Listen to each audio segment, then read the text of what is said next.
All right. Welcome to hour two. Now let's dive into the playoff race here. As BetUS had put this tweet out, the playoff race is heating up. 7 teams have already clinched, and the playoff picture is getting clearer. So when you look at the NFC, playoffs, the Detroit Lions have clinched.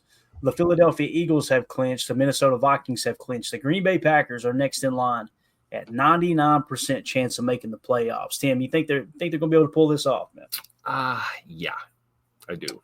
And you know what? We remember how the Saints game went last time we played this team, right?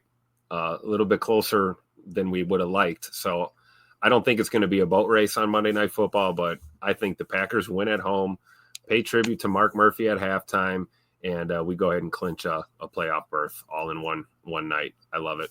Yeah. And again, when you key in on the teams that are closest to the Packers in terms of a percentage chance of clinching the playoff berth, obviously you got those 3. So you got what? It should be 4 more teams, right?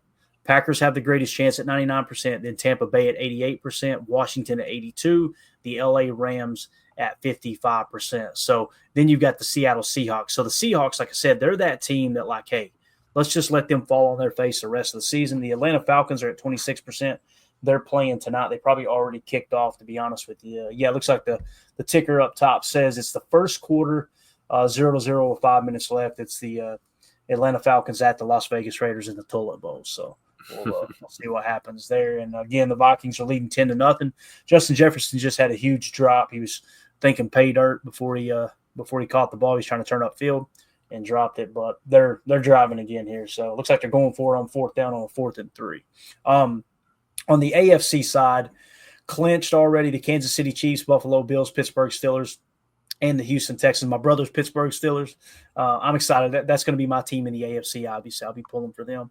And then Baltimore Ravens have a 99% chance of clinching. The Denver Broncos are now at 91%. The LA Chargers are at 88%. And then it drops all the way down to 10% for the Colts and even lower for the Dolphins, Cincinnati Bengals. So with that being said, you pretty much got your 7 teams identified there. It's going to be very, very unlikely that the Chargers fall out of the playoffs. So that's the way that sits right there. Did somebody just throw an interception? Hold up a second. I think they did. Was that Mr. Tyreek Stevenson, Timothy? Let's see here. I don't know. I'm not watching. You're doing the play-by-play. I don't have the game on. It was a 4th down play. So, and they decided to go for it. They were kind of on the edge of field goal range, or maybe they thought that the field goal was going to be too long. So they decided to chuck it up. Sam Darnold chucked it up into like quadruple coverage, and he got picked. So, we're going to give him some. Exactly. Let's see if they can do something with it. So again, there is your playoff picture or playoff outlook there. On Twitter. I think we already hit it. Yeah. Let's see here. So got that. It's up here. All right. Next, I thought this was cool. The Packers tweeted this out. Man, this grab by Romeo, Tim. I mean, when you see it in slow motion, it's still amazing, right? Yep. But think of it with everything moving fast, like the reaction for him to turn onto that right shoulder, and like they showed on the telecast, to get that right elbow down, because that one elbow counts as 2 feet, right? Yep. He's becoming a hell of a receiver. He really is. And I don't know if he'll be with Green Bay in the long term. I really don't. With what happened earlier in the year with the suspension, and maybe they decided, hey, let's just play the year out and we'll see what happens. So maybe he's not in the long-term plans, but wherever Romeo ends up, if he's not a Packer long-term after next year, he's going to be a good receiver for somebody, man. This dude he's right there on the borderline on the cusp of being a number 1 receiver. You know what I mean? Yep. And I think that's why he does fit well here in Green Bay, because we don't need him to be that number 1. We need him to be exactly who he is and do what he's doing. And I think you're right. I mean, he's a damn good receiver, man. And I still think we're only going to see him improve as well as he kind of grows into his own here as his career develops. I hope it is here in Green Bay. I hope we find a way to pay these guys and keep him and Scoot and, Jaden Reed and keep all these guys together, man, as long as you can. It's going to be tough, with, money talks, BS walks. We get it. But Romy Rome, man, that's my dude, man. I've been a card-carrying member of the Romeo Dobbs fan club for a while now, and he continues to impress, man. That was just great body awareness and space, and like you said, having the wherewithal to turn and get that elbow down so we can get the touchdown there. And another great example, like we talk about Jordan's throw there, that ball placement is everything, because if Rome doesn't get there or he doesn't make that catch, it's hitting the ground and it's an incomplete pass, and it's not a turnover. So it's a great example of Jordan taking a calculated risk, trying to push the envelope, taking a shot and putting that ball right where only your guy can get it, and trusting your teammate to do his job. And he did. Rome continues to impress, man. And no big deal, first game back after, not playing for 3 weeks, I'll just go get 2 tutters and, make some key plays for my team. And I just love it, man. Yeah, it's awesome. Coach Lynn says, great grab, better throw in my opinion. It was a hell of a throw by Jordan, too, just to anticipate where Rome was going to be. Antonio Universe says, what if Dobbs goes and plays with Burrow? Man, Burrow is playing lights out right now. If he were to go to a team like that, I guarantee you he could, especially like if they do sign, let's just, this is fantasy. I get it. We ain't going to spend a whole lot of time on it, but a situation like that, Jamar Chase being that true number 1 alpha wide receiver, imagine the attention he would take away from Dobbs. That would, I could see Dobbs having gaudy numbers at a place like that. When it comes to Green Bay, it's kind of a little bit of the opposite. You got multiple people who can make plays, but not one receiver that people go, oh man, they're going to force the ball to him, So just a different approach really all the way around for sure.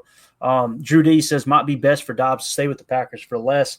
I kind of feel like it would be too, but again, we can't overlook the fact that of what happened earlier this year too. There was definitely something there, although I do think it was blown out of proportion a little bit. Let's see here. 2-0 for this says Dobbs needs to remain a Packer. He has crazy connection with Love. And they've had that connection since before Romeo got in the league, right? Like they were working out together with the same trainers.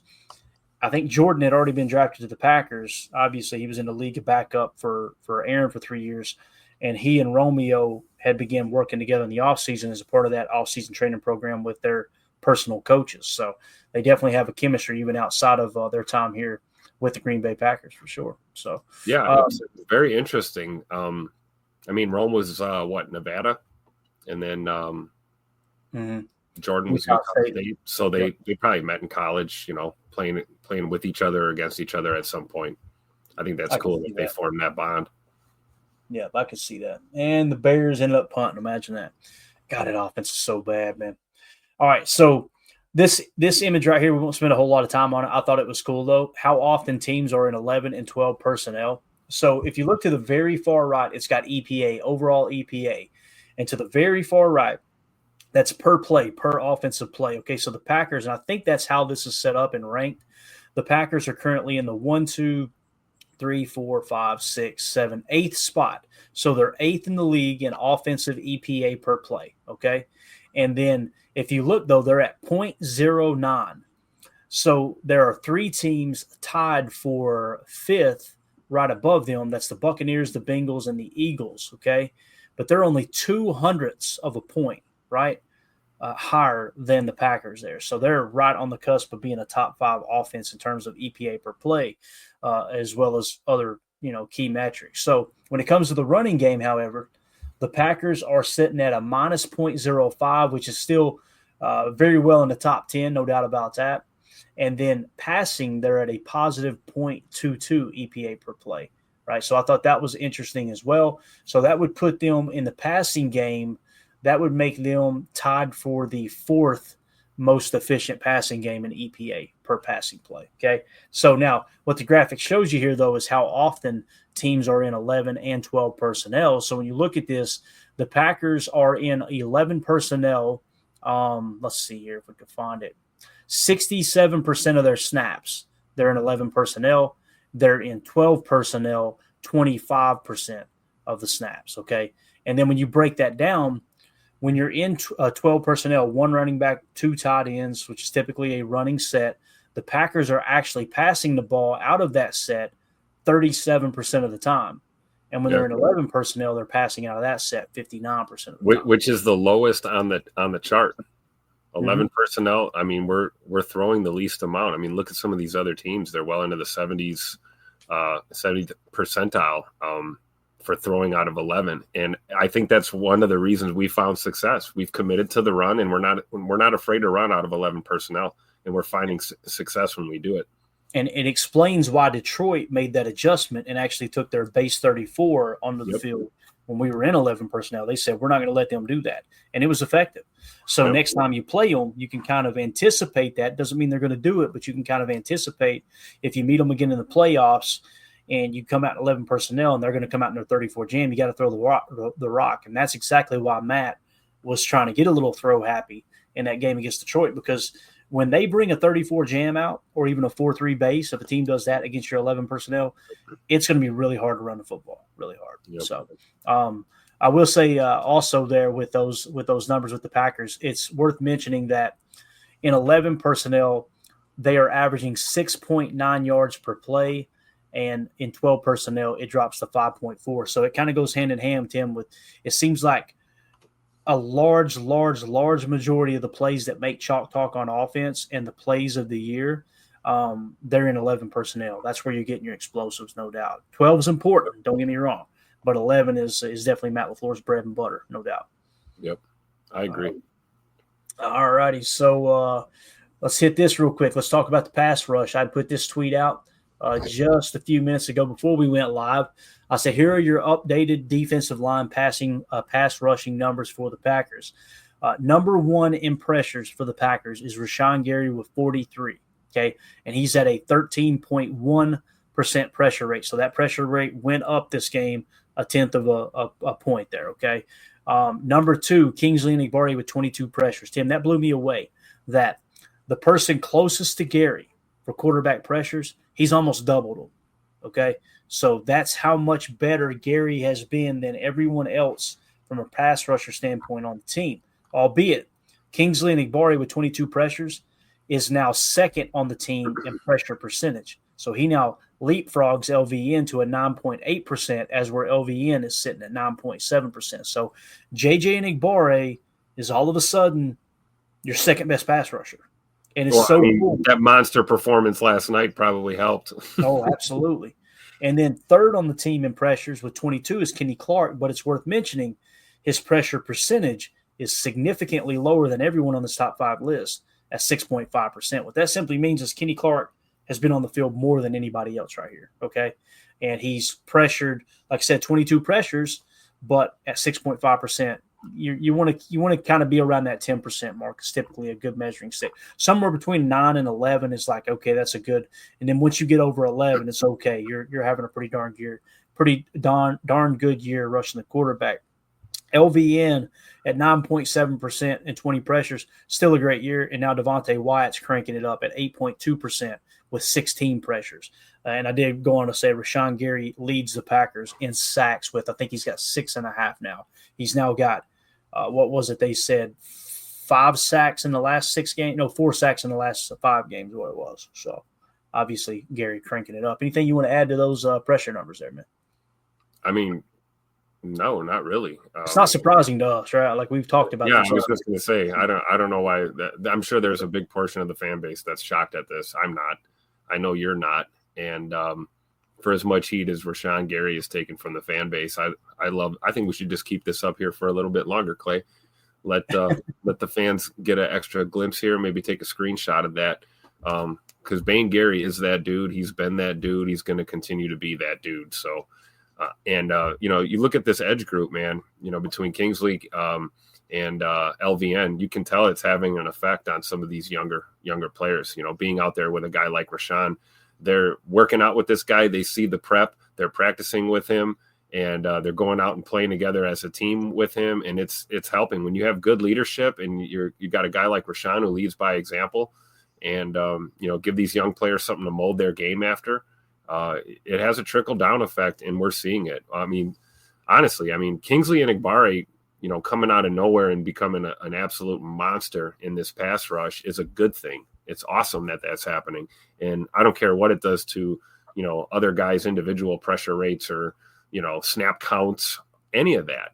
We want to win ball games, and this, like Emilio's hockey line, kind of attitude, right? Shift by line, rotate, vary the snap counts for everyone. We have a rotation of guys.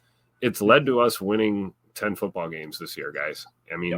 This is what we need to do is win ball games. So I don't want to get in the weeds on on too many of the individual things, but it really is cool to see guys like LVN and JJ Enagbare coming on strong right behind Rashawn, who's, like I said, he's that dude and will continue to be that dude. Yeah. Drew D in the chat said, is Enagbare the rotational guy or LVN at this point? So the snap count yesterday is really all we got to go off of, right?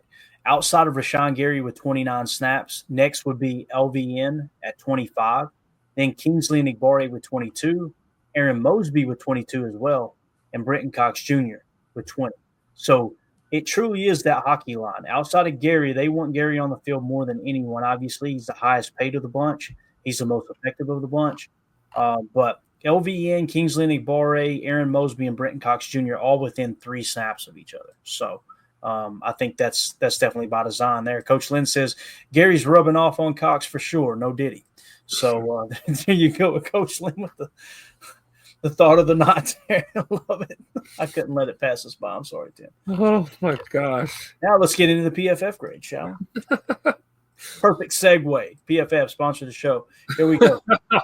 Let's look at some of these grades as we're coming down the wire here. I think we got about 20 minutes if we go the full length, and we don't have to if we don't need or don't want to here, Tim. But so let's see here. Let's go overall team grades in the according to PFF in the NFL right now. The Packers are now up to 15th in the league at 81.5. All right, that is their ranking in terms of overall team PFF grade. Offensively, they're a 78.1, passing grade 77.2, pass blocking 81.6, receiving grade 74.2, running grade 91.0, run blocking 59.4, on defense 69.7, run defense 61.5, which is amazing because we got a legit borderline top 5 running defense.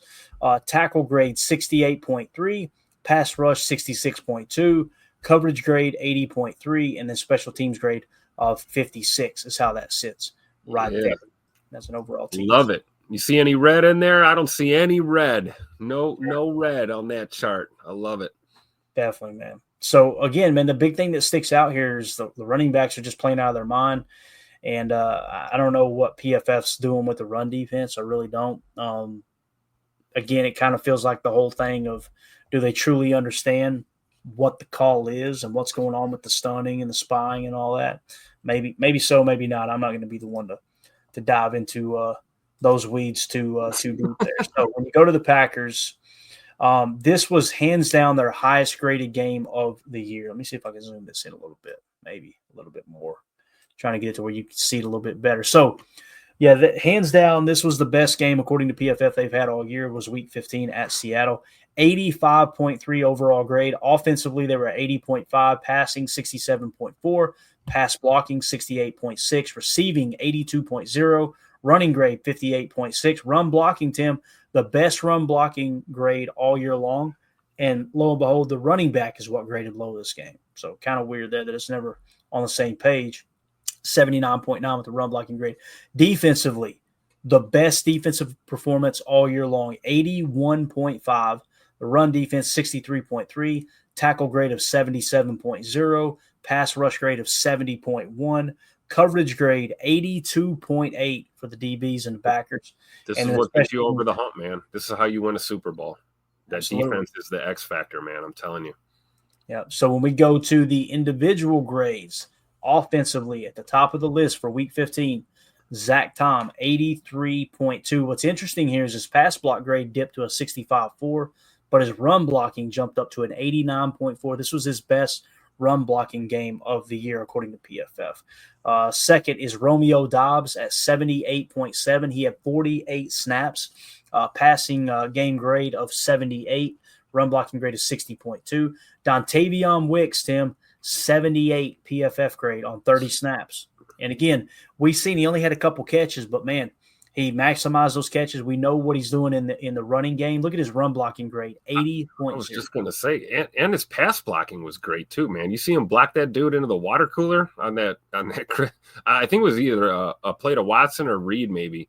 And Wicks was just getting down and dirty, man, and engaging and doing the small things. You're right. And that's why it's nice to see him grade like this.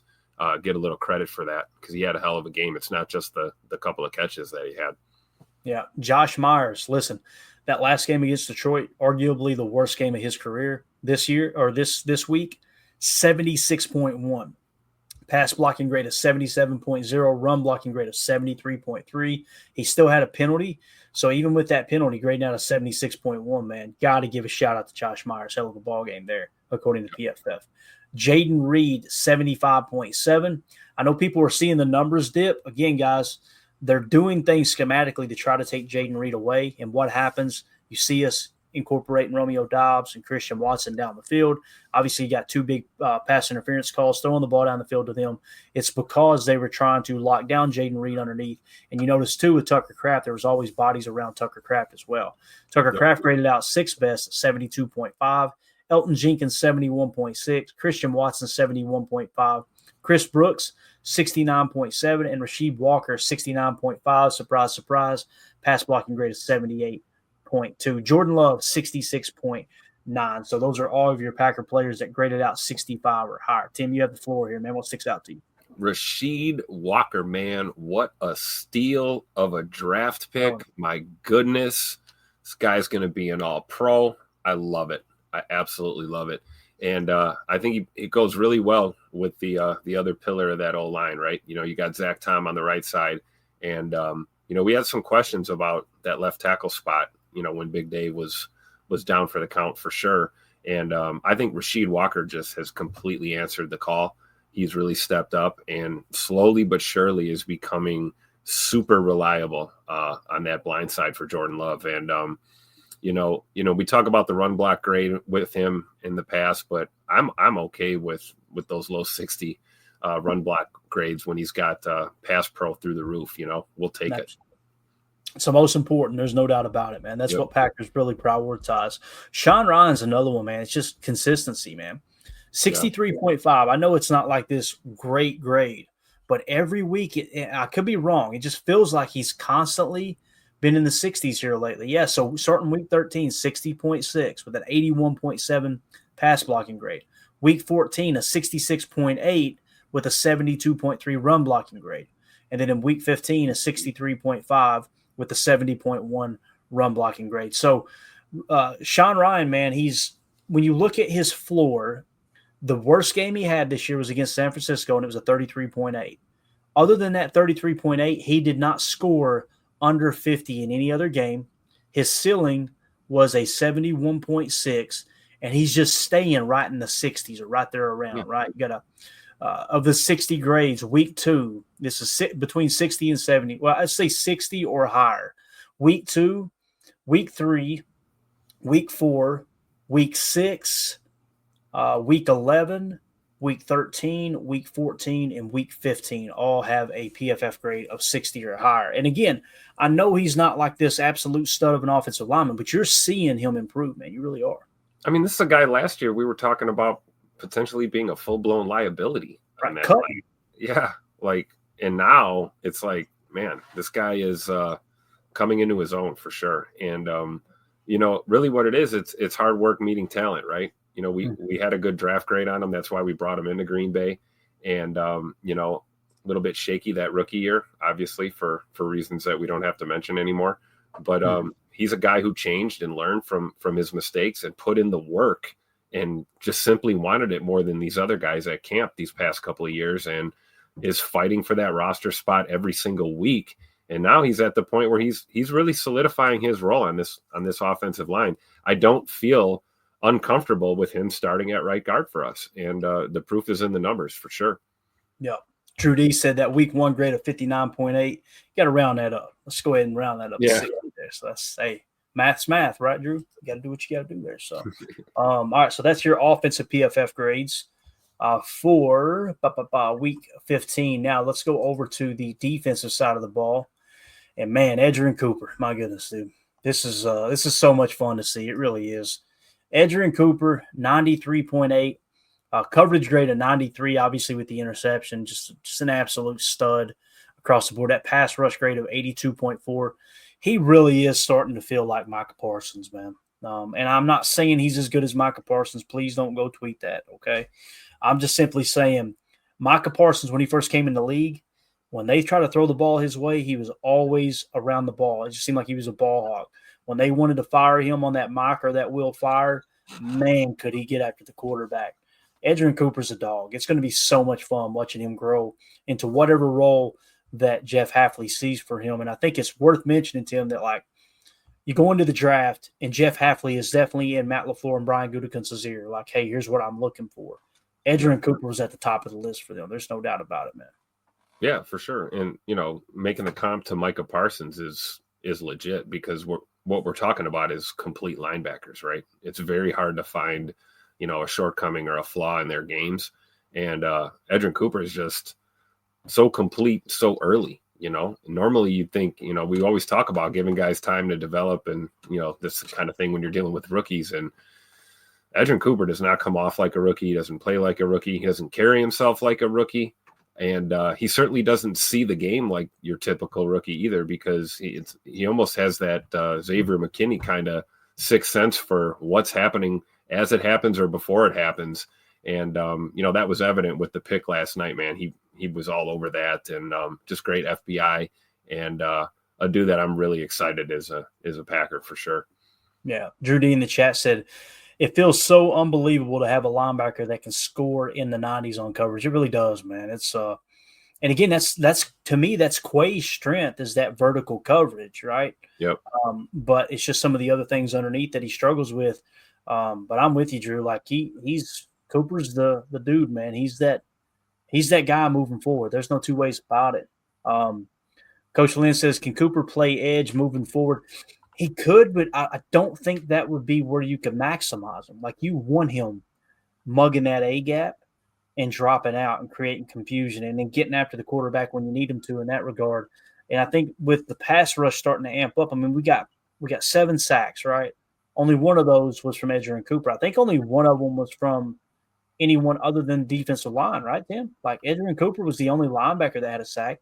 We didn't have any safeties or any cap blitzes. So it was all defense. So six sacks from our defensive line, and the other one coming from Edgerrin Cooper. So kind of feels like keep doing what you're doing with Coop, and you're simulating a 6-man pressure and then dropping them out and not actually only bringing 4. And if he's one of those, so be it. But I definitely don't want them to go the route of Dallas. I think they screwed up by trying to make Micah Parsons just strictly a pass rusher. Like, you had something special there, being able to kind of disguise it and also get him out in space to protect the football. Because I do think when you become predictable, you lose a little bit of that edge. You know what I'm saying? Like, Dallas is predictable with Micah Parsons. And they know, okay, where's he lining up? Let's double team him, as opposed to, is he blitzing or not, I like the question, can Cooper play edge moving forward? I think we would agree he can. I think he could, yeah. Yeah, I think he could. I mean, he could probably play, 7 or 8 positions on that football field at the end of the day. But it's right. It's like, how are we going to utilize him in a way that, we don't become predictable with how we use our personnel? But I certainly think that he can if we needed him to. I mean, we had that with, Clay Matthews was like that, right? Put him inside, put him outside.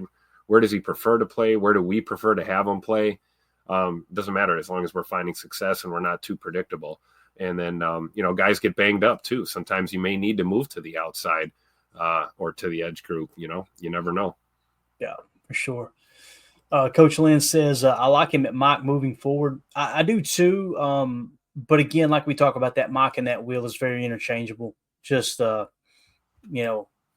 keep him there in the middle.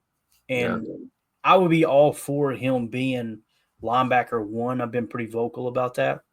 With Quay probably missing some time here, Quay looked pretty upset with that ankle, man. And that did bother me a little bit, seeing that, because it's like, I wonder if it's like a high ankle sprain or something, right? It wasn't a knee, right, Tim? Did we hear ankle, or did I just imagine it? I thought they said ankle. That's what I heard. Everything was saying. So if it's a high ankle, it might be something where, he's out until the playoffs, right? So if that's the case, look, a 99% chance of securing a playoff berth. Maybe this is some meaningful reps for Edgerrin Cooper. Maybe he gets the green dot. Maybe McKinney wears it. Maybe it's McDuffie or Wilson. I don't know. But one thing about giving it to McDuffie or Wilson, that ensures that they've got to be on the field, as opposed to Edgerrin Cooper staying on the field every snap. I think this is a good audition for Edgerrin Cooper, with Quay missing a little time, where we don't think it's going to cost us the playoff berth. You know what I'm saying? And Yeah, let Quay get completely healthy if possible. I agree, and I just think it might be a little early to put the green dot on him. But it doesn't mean he can't be on the field more and stay on that field. I agree. I think if Quay's out, I think it's going to be Wilson with the green dot, like we've seen before. But Edgerrin Cooper is certainly capable of filling that role at some point. I think probably sooner than later. But I don't think that's the time to put all that on his plate right now. But definitely the reps and getting the increased snap count by having to fill that void that Quay Walker leaves by not being available. I mean, I'm all for it. And I hope you're right, too. I hope we get Quay back, for that Bears game at the end of the year or at least when the playoffs start for sure. Because, again, I still want to see him and Edgerrin Cooper on the field for an entire game. I've been waiting. It'll be fun. Yeah, definitely. AFM in the chat says, wow, 90% selected Edgerrin. So we got a poll question up. Who was your defensive player of the week? 80, it actually just cracked 90 again. 90% of the votes went to Edgerrin Cooper, 9% went to Kingsley Enagbare, 1% to Carrington Valentine. Poor Carl Brooks didn't get a single vote. Tim, we need to get a family member to vote for Carl Brooks here. So, again, I like to put 4 up because I don't want to sway anybody. I want to give as many options as possible. I thought Carl was disruptive. So, it was between him and Gary. And I know Carl didn't get a sack. Gary did. But I felt like Carl was a little more effective as far as disrupting the offense. So I thought, hey, let's throw that up there. So how do you not vote for a guy like that? Look at that. Like, put a smile on your face. Just vote for that guy. I'll tell you what else puts a smile on your face. Carrington Valentine, 90.2, man. A coverage grade of 90.4. Again, we've been very vocal. I've been vocal. I want him over Stokes. I don't want to put words in Tim's mouth here. But before we went live last night and then again on the show, Tim said, I feel like Stokes had a good game. And I didn't pay attention to Stokes all night. I didn't notice it. It didn't flash to me.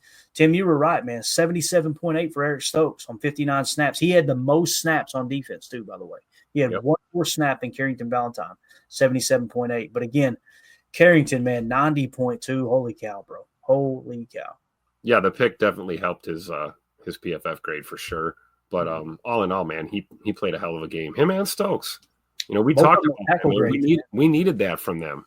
That was a huge determining factor in why we played as well as we did and why Seattle only scored 13 points. It's because we got the best out of CV and out of Eric Stokes, and I for one love it. And I am in lockstep with you on that one, Clayton. I do want to see more Valentine than I want to see Stokes. But I'm not going to sit here and dog Eric Stokes like 93% of the fan base does on a daily basis. The guy's clearly playing his last few games as a Packer, right? He more than likely won't be here next year. That's kind of the writing on the wall. So, hey, I respect a guy that understands that. You don't think he hears those rumors? You don't think he knows, the rumor mill? He's going out here and balling. He's playing as hard as he can every week. He's trying to stay available every week. I mean, this team is decimated with injuries. And Eric Stokes keeps answering the call, and I'll take it. He doesn't need to have 5 PBUs and an interception every time he plays. I mean, just don't get cooked out there and be a liability. And I think he did that last night and played really good football. Yeah, Fred McFarley said I dogged Stokes all week and he shut my mouth. Same here, man. Same here. I was you guys know my stance on that. Like, I don't want him taking a single snap from Carrington Valentine. But man, you got to give credit where credit's due. Stokes went out there 77.8, solid. TJ Slayton, Tim, 83.1, only 13 snaps, but man, right from the get-go, my man out there shutting down the run. Yep. And he's maximizing those minimal opportunities he's getting. There's no doubt about that. Right behind him, though, Kenny Clark with a 79.5. And, of course, we mentioned Eric Stokes with the 77.8. When you think about the defensive line showing up there on the interior, man, Slayton 83.1, Kenny Clark 79.5. And that's 2 weeks in a row for Kenny, right, if I remember correctly? Sure is. Let's see, 80, 3 weeks when you think about it. Starting in Week 13 against Miami, Kenny Clark 70.7, 80.1, 79.5. Still had a bad year, don't get me wrong, but, man, he's starting to crank it up at the right time. Toyota-thon in full effect for Kenny, too. Yeah. We talked about it in the pregame, man. We for all the talk there was about Ja being out and the questionable assignments in the secondary, having to move Keyshawn to the slot. We got no Bullard, all this, that, and the third. And I mentioned it on the pregame. I said, yeah, that's great. But how are these guys up front going to play? These battles are won and lost in the trenches. And yeah, look at Big TJ and Kenny Clark, man, just putting together a solid game. And then you combine that with the way, Cooper played and, Rashawn and, Kingsley and Igbari, man, it just makes it that much better. But I think our D tackles did a good job for sure last night. Yeah. And then, of course, Aaron Mosby, 73.2 on 22 snaps, playing solid. It feels like he's becoming one of the more consistent players. Look at this, Tim. Look, would somebody come look at this? He's now at a 74.7 on the year, okay? And he's played, total snaps? 86 snaps. So this isn't like a crazy small sample size, right? He's about to crack 100 snaps. So his last 3 games, 73.9, 76.4, 73.2. And what's crazy is he really flashed against Miami with that 73.9 on only 14 snaps. And then week 14 at Detroit, they gave him 22 snaps. This past week, 22 snaps. It feels like we went from having no pass rush at all to we got 4 pretty damn effective pass rushers here lately, man. Yep. That's like I said the other day, right? You can complain all you want, negative fans, but you can't complain about this pass rush anymore, man. The writing's on the wall, man. We all see it. So that's the second time this year that they got 7 sacks. Didn't they have 7 sacks in Tennessee too, if I remember correctly? I think it was the Titans game, right? Or I was in the house, but how it is. It's when the Captain Morgan's out running around the stadium, it's hard to keep up with stats there in house. You know how that goes. It's always tough to keep track of things just being there live in general, right? You see really the game totally different. Yeah. Let's see. Devontae Wyatt, a 72.1. Kingsley and Igbari, a 70.7. Brenton Cox Jr., a 69.6. Rashawn Gary, a 65.9. Tyron Hopper, only 3 snaps, though, 65.0. Xavier McKinney, 64.7. Isaiah McDuffie, a 64. Eric Wilson, a 62.6. Nobody really graded out horrible other than, like Quay was the 22 snaps and he got hurt. That was a 44.2. Carl Brooks was a 47.1. What's crazy is I had him listed as a player of the game because I felt like he flashed. I guess I was wrong. Keyshawn Nixon struggled, obviously, with the penalties, 54.5. Evan Williams, 55.8. Was that you or Emilio that said they felt like Evan was a little off last night? We both talked about it, but Emilio had brought it up. He kind of felt like, maybe Williams was kind of a half a step behind in some of the coverage looks. And then, I brought up the point that he was bringing the thunder with the tackle grade and lowering the boom on some of those hits. But I definitely agree. I don't know how healthy he really is. Maybe he's somewhere at that 80% mark. And, still isn't quite, where he wants to be getting his legs under him. But I would agree that he looks like he lost a little bit of a step last night in coverage. Hopefully that'll, go away as he continues to get better, Yeah, Professor Cakes in the chat says, Clayton, haven't you learned PFF grades are the end-all, be-all? Gosh. You heard me, Brad. My Napoleon Dynamite voice. Gosh. So, yeah, and again, we always try to throw that disclaimer out there for anyone who's rolling their eyes right now. PFF isn't everything. It's just another metric we can use.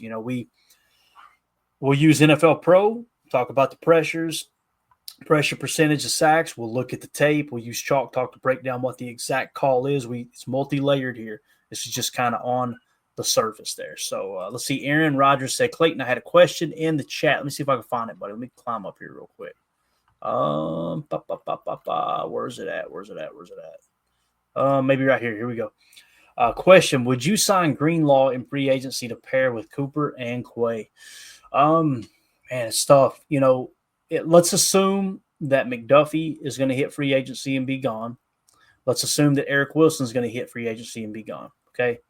So what you're left with outside of any practice squad players, which I think Michael Barrett is on the practice squad, if I remember correctly. So he'll probably kind of become that guy that gets signed to a futures contract if nobody picks him up and might be in the near future of just kind of that backup player, right? What McDuffie was for so many years. For me, Cooper, Quay, and Hopper, the question is, would you go sign Greenlaw? It depends on the money, obviously. I don't think that would be a bad move, although he tore that Achilles, right? We talked about that in the Super Bowl. Is he going to be the same player once he's 100% healthy? Aaron Rodgers seems to be back to old form. I don't know if you guys looked at his numbers lately. I say that because he's coming off that Achilles as well. But quarterback's way different than linebacker. I want to say no on the surface, Aaron. I know Greenlaw's a hell of a football player, but I want to say no on the surface. What I would rather them do is go try to find the next great linebacker in the draft, because those inside linebackers typically fall into the second round. So if you can get, let's say you can get a Edgerrin Cooper clone next year in the second or third round, I would much rather that with a rookie contract for 4 years as opposed to paying a pretty large lump sum for someone like Greenlaw who's got that Achilles. Wondering is it going to be completely healthy moving forward? Is it going to slow him down at all? That type of thing. I'm not opposed to Greenlaw will be 28 next year also, and so that's kind of that turning point, in your career, right? So coming off the injury, rehabbing, is he going to be 100%? He's also knocking on the door of 30 before you know it. And he plays one of those tougher positions too. Middle linebackers, no joke, a lot of wear and tear on the body. So there's a lot of factors that go into it, right? It's kind of like we said about when we got Josh Jacobs, right? We're like, are we going to get 2022 Josh Jacobs, 2023 Josh Jacobs? Who's going to show up? You never know. History has shown us that things worked out by signing Josh Jacobs. But I don't know. I think I'm with you, Clay. I think I'd rather go to the draft or, hey, let's see. We got Tyron Hopper in the hopper. Maybe he'll work out. There's other ways to go about it. But I think it's a great question, though, right? I mean, you got to at least ask the question, right? The guy's a premier linebacker in this league. Yeah. Coach Lynn says, Clayton, are you thinking we move on from Quay? Whether we should and whether I think we will are two different things. I think we should. That's me personally. But I think Goody is probably going to try to re-sign Quay next year. I don't know, Tim. It just feels like that. I think you mentioned that in the last 24, 48 hours. Kind of feels like they really like Quay, right? The fact that if he's healthy, he's still over top of Edgerrin Cooper on the step chart, right? Yep. Here's the other thing. Do you want to develop Quay and, get him to the point that he's at now where you feel like he's starting to hit a stride, starting to play some good ball, starting to really round the turn as a pro, and then we're just going to let him go be a star somewhere else and watch him, tear up somebody else. And it's like, I think that might be where where that staff is at with them. They've developed this guy. They are high on Quay Walker, and for a lot of good reasons. And, regardless of how we feel, it's about how they feel. And, I think you're right. I think you're absolutely right, Clayton. What is going to happen and what we think is going to happen might be two different things here. Yeah. I wish we had more time. We're pretty much up against the gun here. I was going to try to pull up some NFL Pro to cross-check the linebacker position here. I might be able to do it without putting it on screen and just kind of give you guys. We'll filter out some of the noise, the qualified defender only here. At the linebacker position. So when you look at Quay Walker, first of all, Coach Lynn's question, Clayton, are you thinking we move on from Quay? I'm thinking we don't, but we should. And when I say I think we should, I'm simply meaning, you guys know I'm cool with re-signing everybody on this roster for the right price. If you're telling me we can get Quay for, $3 to $5 million per year, and you can get out of a contract in a couple years if it ain't working out, I'm all on board for it. But if you're going to have to go re-sign him to the equivalent of like a Kenny Clark contract, I just don't. I haven't seen that in Quay, me personally. He's not. You got to think that's what Quay is going to look for, right? He's going to want multi-year deal. He's going to want as much money as he can get. Yep. And that other teams. Keep in mind, you got to go back to the draft process that year too, Coach. That year, the reason that the Packers took him when they did, he was a name at the last second, like 48 hours before the draft. He started skyrocketing up boards because these insiders were hearing multiple teams talk about him. So that means someone else had a first-round grade on him as well, the fact that the Packers took him as high as they did, right? At least a second-round grade. So when he hits free agency, those teams that had a high grade on him are going to go look at him, hey, you know what, maybe they misused him or whatever it may be, right? He went through, two coordinators or whatever the excuse they could make up in their mind to match their draft board. And they'll go give him number one linebacker money. I just can't, like you said, like Coach said right here, someone will pay Quay, and that's what you're saying, Tim. I would rather not, based off what we've seen so far. And that's going off of this year. He's a 57.5 PFF grade. Again, that's not everything, right? So we know he can cover vertically. We know that. So if we were to go to stops, okay, and again, stops on in the running game, stops are that stat that's like 2 yards. I think it was like 3 yards or less that you make a tackle, right? So you can get a bunch of tackles and they can be 8, 10, 12 yards down the field. And wow, this guy's a tackling machine. That don't make a damn hill of beans to me that someone tackles somebody after they've gotten a first down. I want to know who's in the trenches making those stops, right? Who's being aggressive. And I don't even know what these numbers are. I'm going to try to comb through without the logos, of course, on NFL Pro here and see if we can find Quay Walker on stops. Now, we know he's played a ton of snaps, right? We know that without a shadow of a doubt. So let's see here. Let's go to 70 and extend it. I'm just looking here. Give me just a second. Isaiah McDuffie has 41 stops. Quay Walker has 40.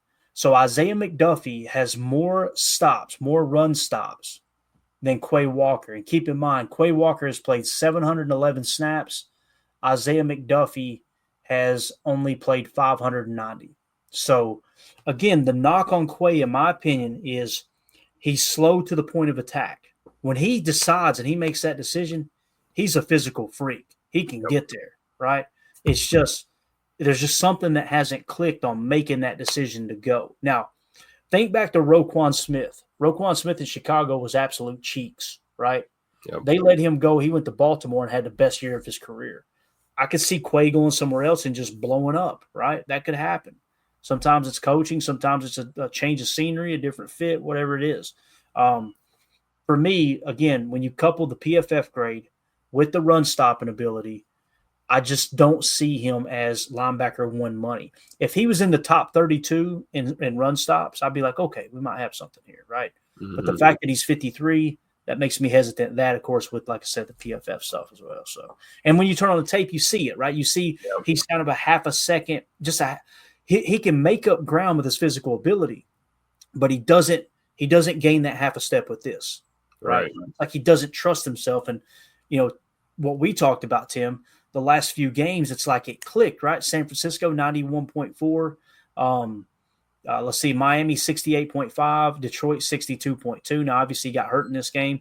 And you've seen that the last play he played, man, he was dragging his leg. He was doing everything he could to finish that drive out. Yep. So it's not that he isn't tough or anything. You see these glimpses of like, okay, he's playing loose now. And who's to say that if he didn't get hurt, he would have continued to build off that? I don't know if that's a long-winded answer, but I'm just trying to kind of, run it through the old filter here in real time. I'm to the answer of no. How would you answer it, Tim? Well, that's my boy, so I'm going to say keep him around. So, yeah, but I also agree with what you said, man. It's real, right? The fact of the matter is he probably will get a contract somewhere else, and I think that's what this staff probably looks at. Again, I'd hate to develop him and then we watch him go be a stud somewhere else and, possibly come back and ruin our season or something. You never know. Mm-hmm. So I'm for keep him around. And but pending, the deal is right. Like you said, we know he's not going to give super team friendly, right? Guys want to get paid. You get one good crack at getting that real contract after your rookie deal's over with. And I think as long as they can find a creative way to get the financing done, I think we keep them. That's just my opinion. And Daryl in the chat, what the wrap up here? We went way over. I apologize to him. Daryl says Quay has one more year on his rookie contract deal. He's good till 2025. We'll have a whole another year to make this decision, right? I will say this. I think you'll get the best version of Quay Walker next year because he's going to know what's on the line, right? He's going to go all out. There's no doubt about that. Now, they got to make a decision on the fifth-year option this offseason.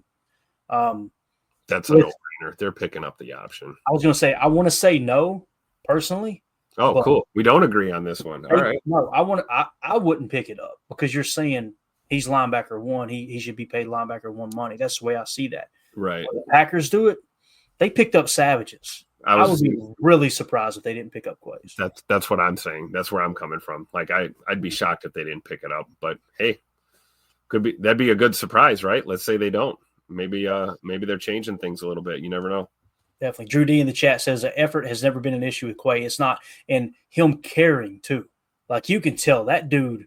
Yep. No one is harder on Quay than Quay. Quay wants to be the best player possible, and that does mean a lot. That means a lot to me, it really does. And he wants to be the best teammate and the best leader possible too. He shoulders a lot of that responsibility, and you're right, he takes it seriously, and that's a guy you want to see do well. You really do. And last comment here, Chris Ann says the 5th-year option is huge money. It really is. It's huge money, and it's fully guaranteed. It's not like you can get out of it. So that's why I'm a little hesitant on that. Again, I'm willing to overpay for great. I'm not willing to overpay for good. And I feel like Quay is kind of been above average. That's my personal opinion. So, but we'll see, man. He may. This injury might not be much. He may get in the playoffs, become a monster, dominate next year, and break the freaking bank. Right? That could happen. Yep. So I hope it does. To be honest with you, I want someone that's just an absolute menace next to Edgerrin Cooper. And of course, Edgerrin Cooper has started good. It doesn't mean he's not going to have struggles. Hopefully he continues on this trajectory, but he's getting in that range now where we're setting unrealistic expectations for him because he's just been a blast to watch. Well, that's to your point. It's like you watch him play, man, the game looks small for him. It doesn't look like it's too much or too big for him out there. He's always seems one step ahead, and it's fun to watch. It really is. Yep. Last one, I promise. Drew D says overpaying to see another year of development could make sense, though. It's a great point, right? It could be a potential investment in the future to know that you made the right decision as opposed to what Tim's saying. You let him walk and he dominates somewhere else. So, all right, guys, that's it. We're out of here. I'm not going to look at the chat anymore. I could talk to y'all all night. This has been a blast. Tim, thank you for your time, pal. Appreciate you. We will see you guys tomorrow evening, PTA Live for Chalk Talk, okay? No show in the morning. I got to get out and work and everything in the morning. So we got a lot of stuff to take care of. But appreciate y'all. And I like 2-0 for this. Says Clayton lied. This show sucks. So there you go. All right. We appreciate everybody. Y'all have a wonderful evening. We will see you tomorrow. And we go. We're out. Bye, guys.